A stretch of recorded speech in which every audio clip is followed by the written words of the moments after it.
বাংলাদেশের পরিস্থিতি নিয়ে ভারতের তরফে কড়া বার্তা দেওয়া হয়েছে। বাংলাদেশ সরকার বলেছে পরিস্থিতির দিকে নজর রাখছেন তারা, কিন্তু তারপরেও বাংলাদেশে হিন্দুদের উপর হামলা অব্যাহত। আর সেই অশান্ত বাংলাদেশ থেকে দেশে ফিরেছেন প্রাণ হাতে করে। চোখের উপর দেখেছেন পড়শি দেশে কিভাবে সংখ্যালঘুদের উপর অত্যাচার চলছে। নিজেও ভয়াবহ অভিজ্ঞতার সাক্ষী হয়েছেন বেলঘরিয়ার সায়ন ঘোষ। ক্যান্সারে নেই আর ভয়, NCRI হবে এর জয়। আপনাদের ভরসা নেতাজি সুভাষচন্দ্র বোস ক্যান্সার হসপিটাল। 23শে নভেম্বর ব্যক্তিগত কাজে তিনি ঢাকা যান।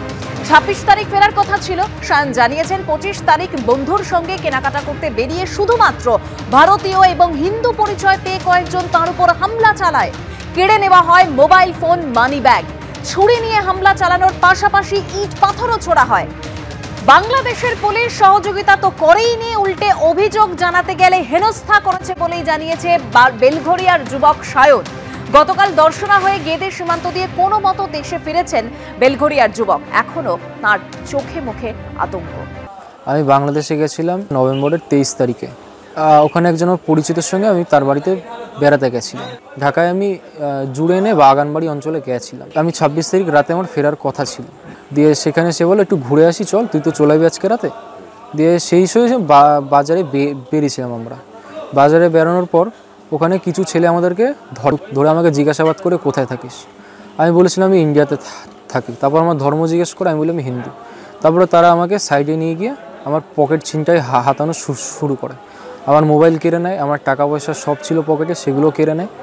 তারপরে তারা আমাকে মারধর করা শুরু করে। চাকু দিয়ে আমার এখানে মারে, পাথর দিয়ে আমার মাথায় মারে। আমাকে মানে যাচ্ছে দেবে 5-6 জন মিলে আমাকে পিটায়। আমার সঙ্গে যে ছিল সেও ঠেকানোর চেষ্টা করে, সে বাঁচানোর চেষ্টা করে, তারও ফোন কেড়ে নেয়, তাকেও মারধর করার চেষ্টা করে। ওরা বলছিল যে তুই ইন্ডিয়ান হিন্দু, তুই কেন আমাদের দেশে আসবি, এই বলতে বলতে মারছিল। আশেপাশের মানুষের কেউ সাহায্য করেনি, কেউ সাহায্য করতে আসেওনি। পুলিশ যখন সব ব্যাপার ঠান্ডা হলো আমাকে বাড়ি নিয়ে যায়। আমি ওখানকার এমার্জেন্সি নাম্বারে কল করি 999-এ। সেখান থেকে উল্টো আমাকে জেরা করা শুরু হয় যে তুমি ভাই কেন এসছো, বাংলাদেশে কার বাড়িতে এসছো, কিরম বন্ধু লাগে, এইসব আমাকে জিজ্ঞাসাবাদ করা হয়। তারপর বলে থানায় গিয়ে ডায়েরি করতে।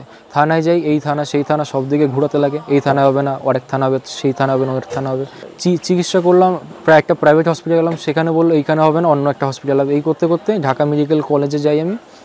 ওখানে যাওয়ার পর অনেক রিকোয়েস্টের পর তারপর আমাকে এই পুলিশ কেস করার জন্য যে রসিদটা দরকার সেটা আমাকে দেয়। তারপর আমার চিকিৎসা করে ওখানে কোনো রকমভাবে অনেক রিকোয়েস্টের পর পুলিশ কেস হয়নি। আমি পরের দিন সকালেও চেষ্টা করেছিলাম করার, কিন্তু ওখানকার এলাকার কিছু নেতারা, উকিলেরা, ওরা এসে আমার এই পরিচিতের ফ্যামিলিকে প্রচণ্ডভাবে শাসায় যে আমি তো কেস করে চলে যাবো, তারপর তোমাদের কি হবে, তোমার ছেলে আছে।